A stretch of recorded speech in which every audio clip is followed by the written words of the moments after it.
semuanya, perkenalkan nama saya Muhammad Azmi dari Prodi S1 Farmasi dengan NIM 241101521008. Hari ini saya akan menjelaskan tentang sistem kardiovaskular dan sistem resepsi. Pertama-tama, mari kita mulai dengan sistem kardiovaskular. Sistem kardiovaskular meliputi jantung, pembuluh darah, dan darah. Jantung kita adalah organ yang sangat penting, berfungsi sebagai pompa yang mengedarkan darah ke seluruh tubuh. Jantung terdiri dari 4 ruangan, 2 atrium di bagian atas dan 2 ventrikel di bagian bawah. Proses aliran darah dimulai saat darah yang kaya akan karbon dioksida kembali dari tubuh ke atrium kanan, lalu dipompa ke ventrikel kanan. Dari sini, darah dikirim ke paru-paru untuk mendapatkan oksigen. Setelah mendapatkan oksigen, darah kembali ke atrium kiri, lalu dipompa ke ventrikel kiri, dan akhirnya didorong keluar melalui aorta ke seluruh tubuh.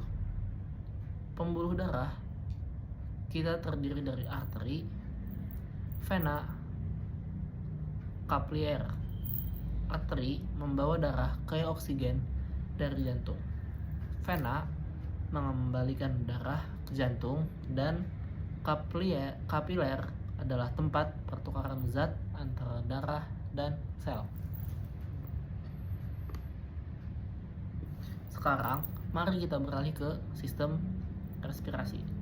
Sistem ini termasuk hidung, tenggorokan, trakea, bronkus, dan paru-paru. Fungsi utamanya adalah untuk menghirup oksigen dan mengeluarkan karbon dioksida dari tubuh. Proses pernapasan dimulai dengan menghirup udara melalui hidung atau mulut udara, kemudian melewati tenggorokan dan trakea, lalu masuk ke bronkus yang membawa udara ke paru-paru.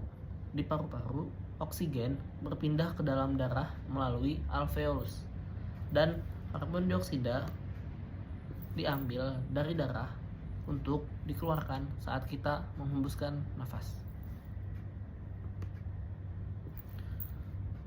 Oksigen yang masuk ke dalam darah akan diangkut oleh hemoglobin dalam sel darah merah ke seluruh tubuh. Sedangkan karbon dioksida yang dibuang keluar dari tubuh saat kita bernapas. Kedua sistem ini, kardiovaskular dan respirasi, bekerja sama untuk memastikan tubuh kita mendapatkan oksigen yang cukup dan menghilangkan karbon dioksida. Ini adalah contoh bagaimana sistem tubuh kita saling bergantung satu sama lain.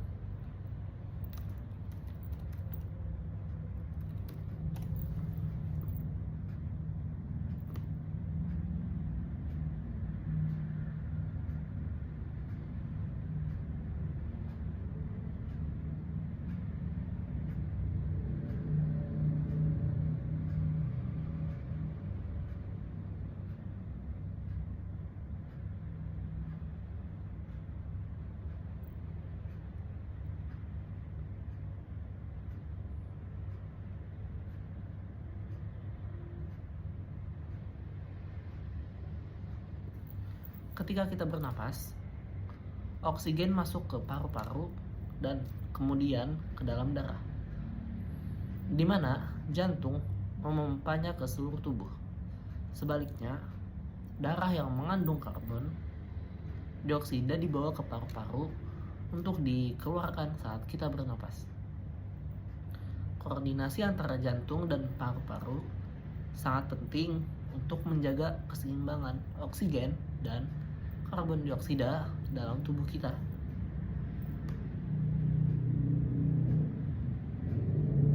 Untuk menjaga kesehatan kedua sistem ini, berikut adalah beberapa tips yang bisa Anda ikuti.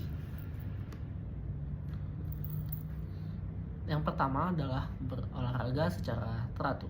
Aktivitas fisik seperti berjalan, berlari, atau bersepeda dapat memperkuat jantung dan paru-paru, serta meningkatkan sirkulasi darah. Yang kedua ada makan makanan sehat. Pilih makanan yang kaya akan serat, vitamin, dan rendah lemak jenuh. Ini membuat tekanan darah dan ini membantu menjaga tekanan darah dan kesehatan jantung. Yang ketiga, hindari merokok dan polusi. Merokok dan polusi udara dapat merusak paru-paru dan sistem kardiovaskular. Jika jadi, hindarilah sebisa mungkin.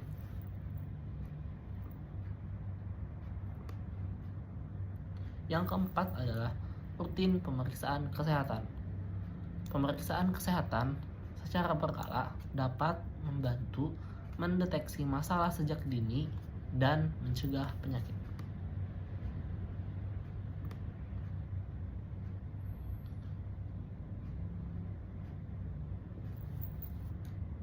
Jadi, kesimpulannya adalah sistem kardiovaskular yang terdiri dari jantung, pembuluh darah, dan darah berfungsi sebagai jaringan distribusi utama dalam tubuh kita. Jantung memompa darah kaya oksigen ke seluruh tubuh melalui arteri dan menerima darah yang kekurangan oksigen melalui vena. Sistem ini memastikan bahwa setiap sel tubuh mendapatkan oksigen yang diperlukan untuk berfungsi dengan baik. Di sisi lain, sistem respirasi bertanggung jawab untuk pertukaran gas, mengambil oksigen dari udara, dan mengeluarkan karbon dioksida dari tubuh. Proses ini melibatkan pernafasan melalui hidung, tenggorokan, trakea, dan paru-paru, di mana oksigen masuk ke dalam darah dan karbon dioksida dikeluarkan. Kedua sistem ini bekerja secara harmonis. Oksigen yang diambil oleh sistem respirasi didistribusikan ke seluruh tubuh oleh sistem kardiovaskuler. Sementara karbon dioksida yang dihasilkan oleh sel-sel tubuh dikembalikan ke paru-paru untuk dikeluarkan. Keseimbangan antara kedua sistem ini penting untuk kesehatan dan fungsi tubuh secara keseluruhan. Untuk menjaga sistem kardiovaskular dan respirasi, kita perlu melakukan beberapa langkah sederhana, yaitu berolahraga secara teratur, makan makanan sehat, menghindari rokok dan polusi, serta pemeriksaan secara rutin. Dengan memahami bagaimana kedua sistem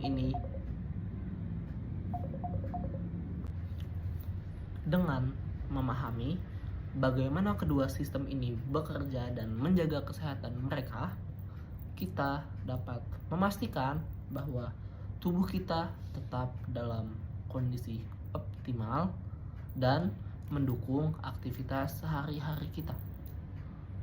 Terima kasih telah menyaksikan video ini. Semoga informasi yang kami sampaikan bermanfaat bagi kalian semua. Apabila ada yang ingin ditanyakan, bisa DM IG saya. Mungkin hanya itu saja. Terima kasih telah menonton.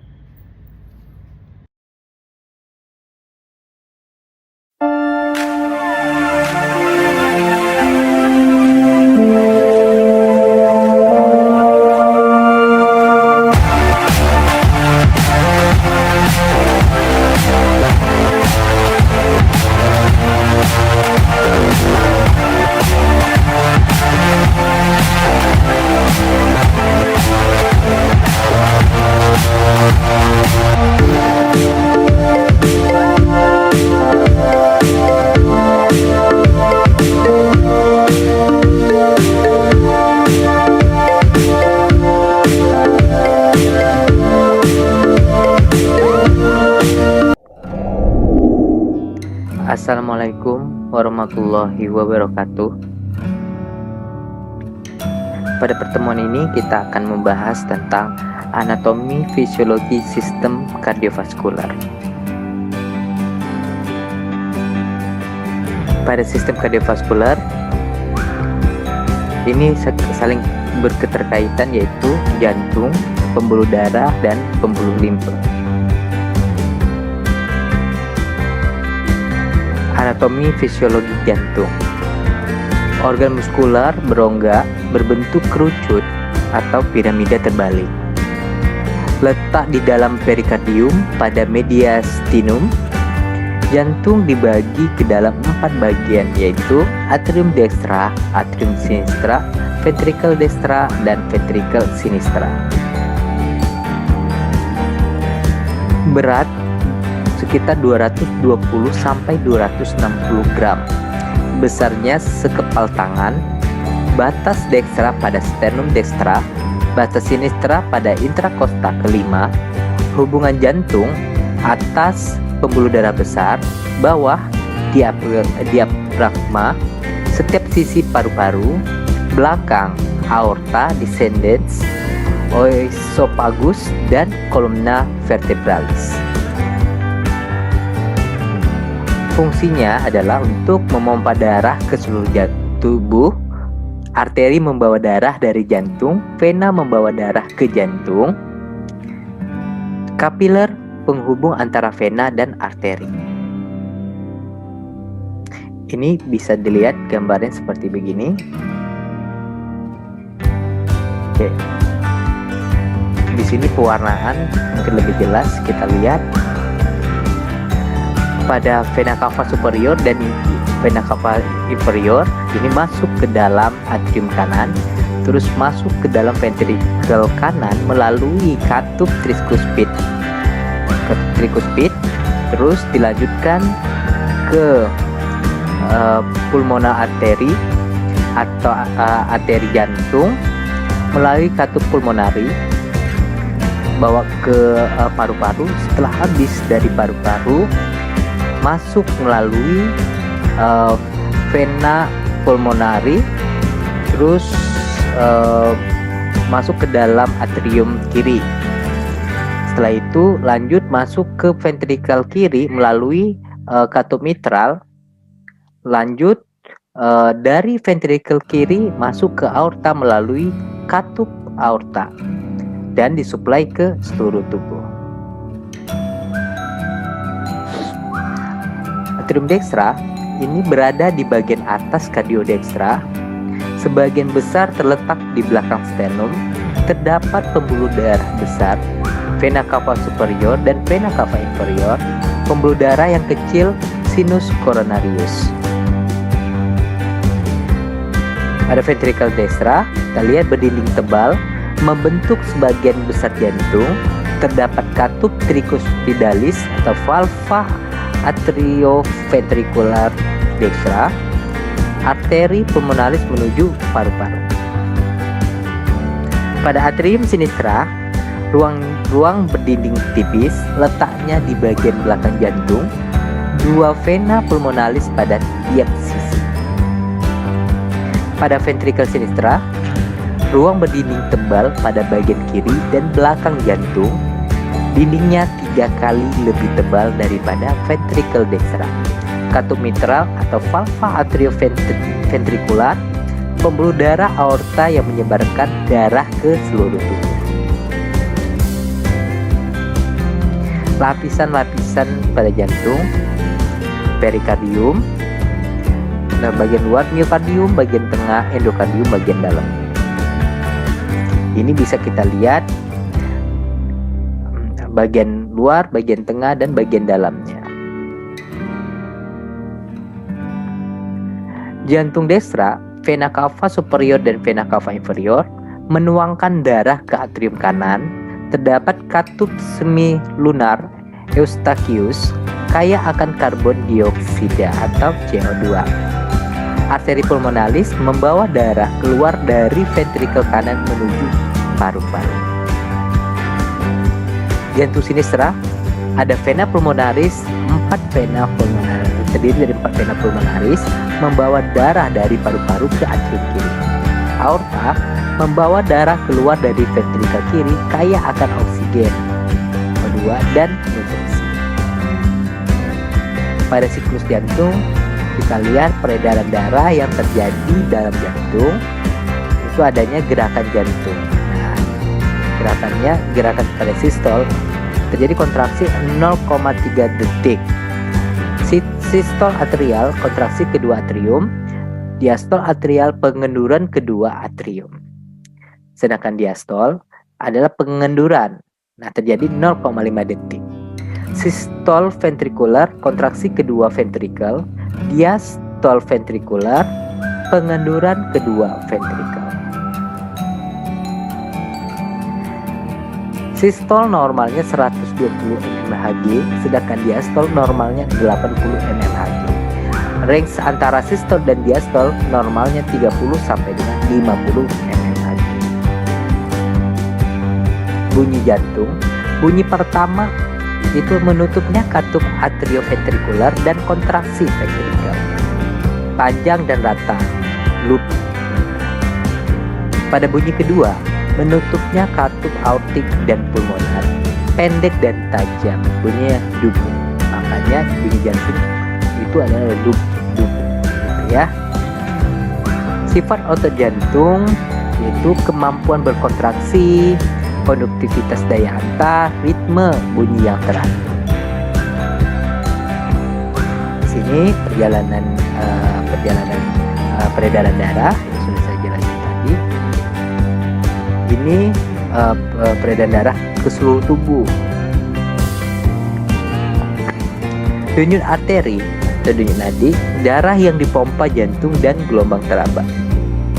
Misalnya arteri radialis, arteri temporalis, arteri dorsalis pedis, dan lain-lain. Nilai normal denyut nadi pada bayi baru lahir itu 140 kali per menit. 1 tahun pertama itu 120 kali per menit. Tahun kedua 110 kali per menit. Balita 96 sampai 100 kali per menit. Umur 10 tahun itu 80 sampai 90 kali per menit. Orang dewasa 60 kali per menit.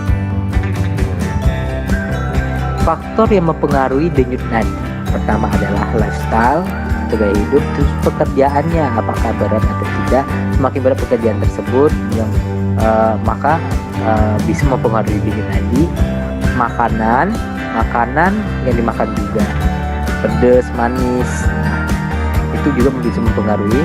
Umur, usia lanjut sama usia masih muda itu denyut nadinya berbeda. Emosi, jika kita terjadi emosi, marah-marah atau lagi istirahat, itu berbeda ya. Pada orang yang lagi emosi, denyut nadinya itu lebih tinggi, lebih cepat dibandingkan orang yang lagi relaksasi. Daya pompa jantung.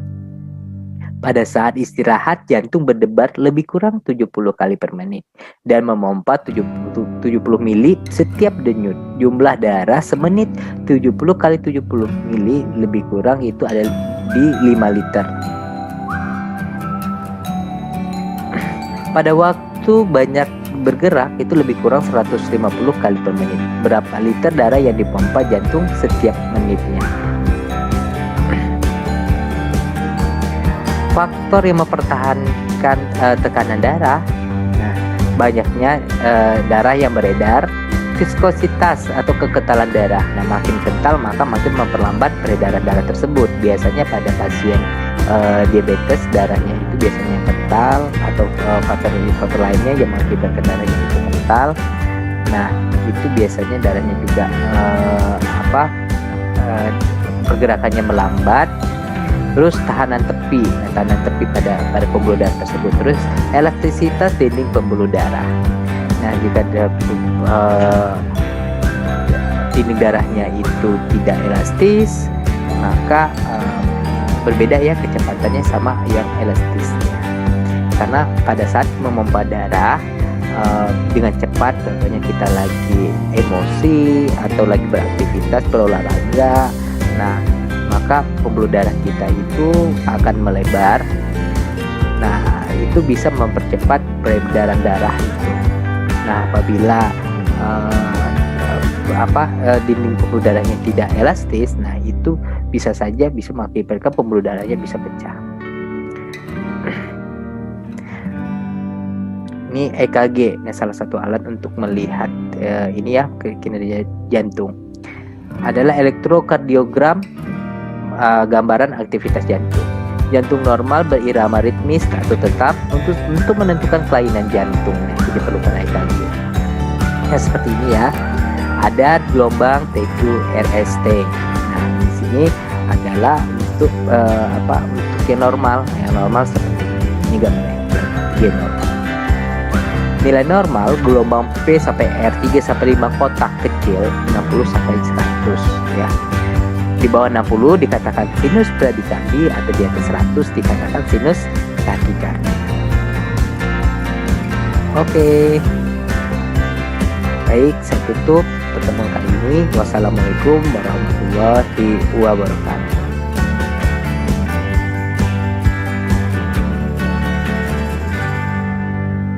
Jika video ini bermanfaat buat kamu, jangan lupa like and subscribe. Terima kasih.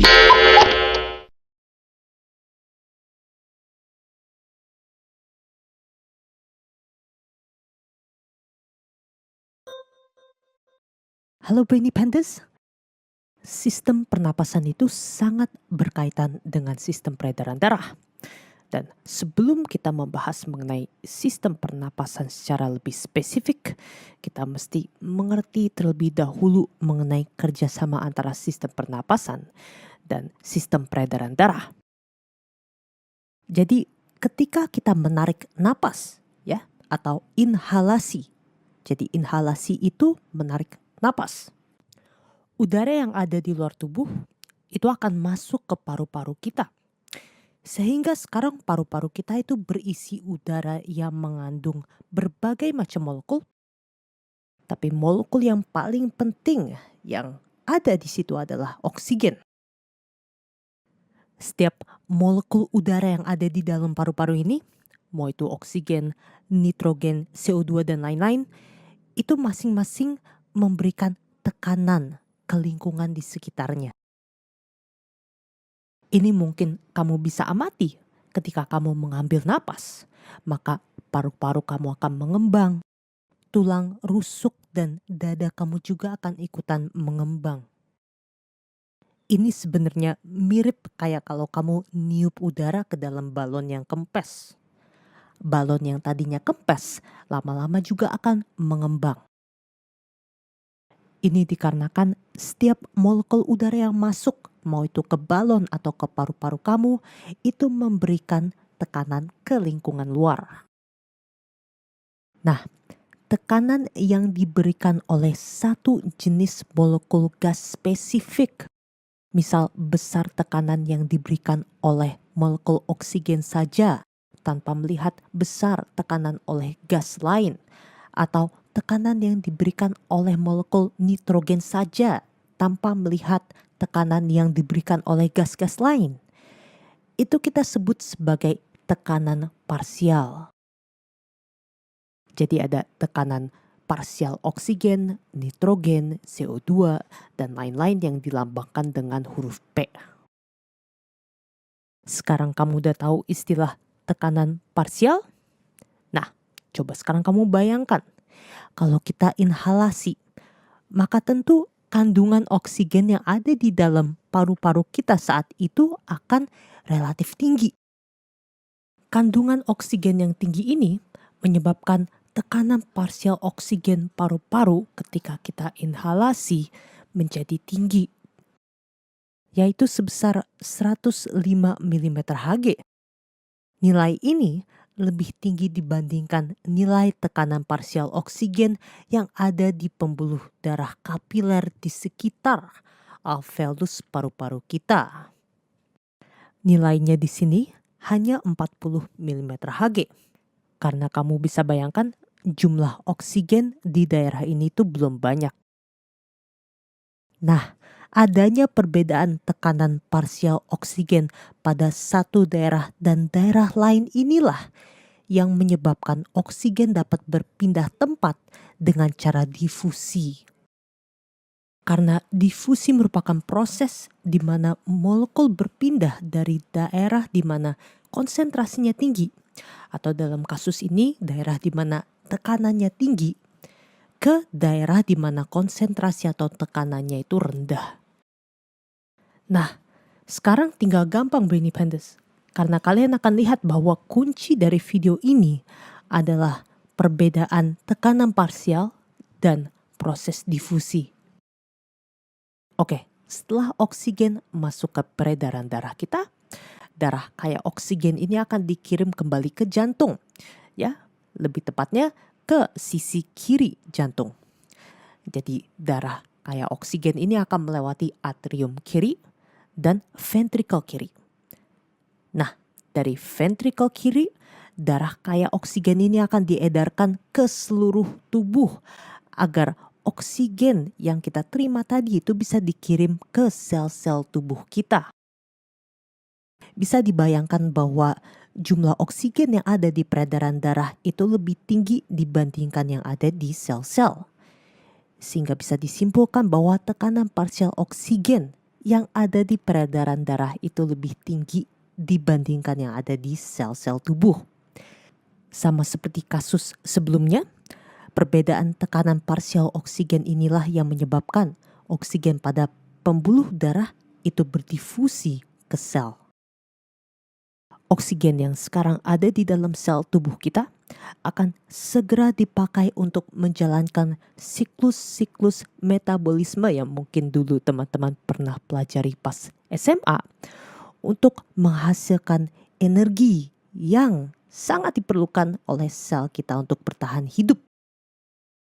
Namun sayangnya selain menghasilkan energi, proses metabolisme juga menghasilkan zat buangan berupa CO2. Penumpukan CO2 ini dapat menyebabkan suasana asam yang bersifat racun bagi sel-sel tubuh kita. Sehingga CO2 ini mesti dibuang keluar dari tubuh kita. Nah, sekarang kamu bisa lihat di gambar kita bahwa jumlah CO2 yang ada di dalam sel itu lebih banyak dibandingkan di peredaran darah. Sehingga bisa disimpulkan bahwa tekanan parsial CO2 yang ada di dalam sel itu lebih tinggi dibandingkan pada peredaran darah. Dan tentu sama seperti oksigen tadi, ini menyebabkan CO2 berdifusi dari sel ke peredaran darah. CO2 ini akan dibawa kembali ke jantung, ya, ke sisi kanan jantung. Jadi dia akan melewati atrium kanan dan ventrikel kanan. Lalu ventrikel kanan akan memompa darah kaya CO2 ini ke daerah paru-paru. Sesampainya di daerah paru-paru, sama seperti proses pertukaran gas yang dari tadi kita bicarakan, sekarang jumlah CO2 yang ada di peredaran darah di sekitar paru-paru itu lebih tinggi dibandingkan yang ada di dalam paru-parunya itu sendiri. Sehingga tekanan parsial CO2 yang ada di peredaran darah melebihi yang ada di dalam paru-paru. Ini menyebabkan difusi CO2 ke daerah paru-paru. Dan pada akhirnya terjadilah proses ekshalasi, yaitu proses buang napas. Sehingga udara kaya CO2 yang ada di dalam paru-paru kita, itu kita buang keluar tubuh. Nah, sekarang kalau kita lihat kembali siklus respirasi ini dari awal inhalasi sampai akhir ekshalasi, kita dapat simpulkan bahwa pertukaran gas pada tubuh kita itu terjadi pada 3 lokasi atau 3 level. Yang pertama adalah pertukaran gas antara udara luar dan udara yang ada di dalam paru-paru kita. Ini kita sebut sebagai pulmonary ventilation. Yang kedua adalah pertukaran gas O2 dan CO2 yang terjadi antara alveoli pada paru-paru kita dengan pembuluh darah kapiler yang ada di sekitar paru-paru. Ini kita sebut sebagai respirasi eksternal. Lalu yang ketiga adalah pertukaran gas O2 dan CO2 antara pembuluh darah kita dan sel-sel tubuh. Ini kita sebut sebagai respirasi internal. Sekian dari video pada hari ini. Sampai jumpa di video selanjutnya. Semoga kalian senang dengan video ini. Aku lagi coba style animasi yang baru. Kalau kalian senang, silahkan tulis di comment section down below. Dan jangan lupa untuk subscribe ke channel Brainy Panda untuk mendukung Brainy Panda. Semangat terus Brainy Pandas dan selamat belajar.